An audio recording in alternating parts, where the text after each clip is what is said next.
Matt picks up a scent on the casing and he uses it to locate Frank's underground base. And he goes inside and is inexplicably caught off guard by Frank, which should be impossible. Actually impossible, yeah. Daredevil, on his way in, like walking through the little hallways, he should already know exactly where Frank is. He should already know, yeah, he should be able to smell him. He should be able to hear his heartbeat. Like, he can smell things that are really far away, hear things from really far away, sense, like, vibrations in the ground. There's no way he's caught off guard. They treat this scene as though Matt is blind.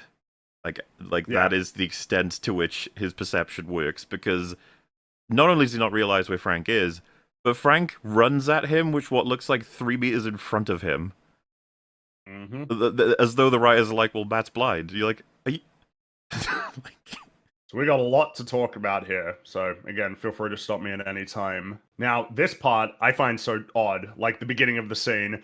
Matt asks Frank why the Punisher logo was on the casing of the bullet that was used to kill Hector, and Frank, in what sounds like an ADR line, says, for Christ's sake, bunch of bullshit fanboys, huh? And then you see him say, what does that have to do with me? And you see Matt say, nothing to do with you, silly me. This doesn't make sense. This is like an illogical exchange. It was made illogical by the ADR. Just doesn't work. The ADR actually makes it worse. Which is fascinating to me, that you insert a line that actually breaks the conversation.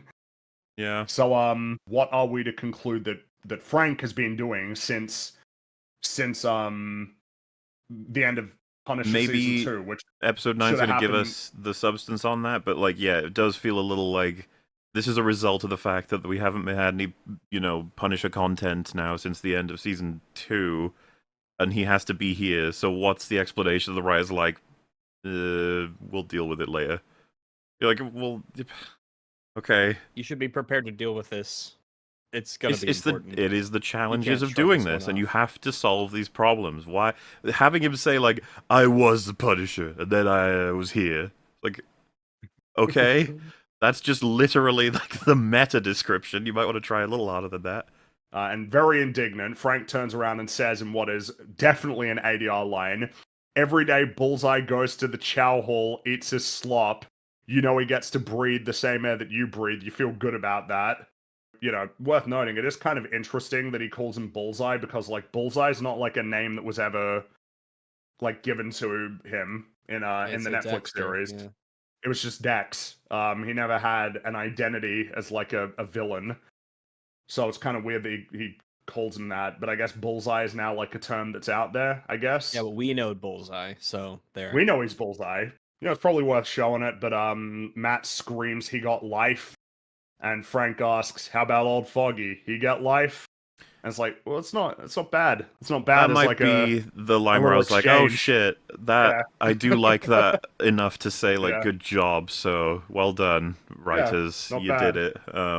Good scene. Good scene. It's a good scene. A good scene. It's actually pretty good. It is a good scene. It is a good scene. A scene as good as this. The scene is good. It is good. It's good.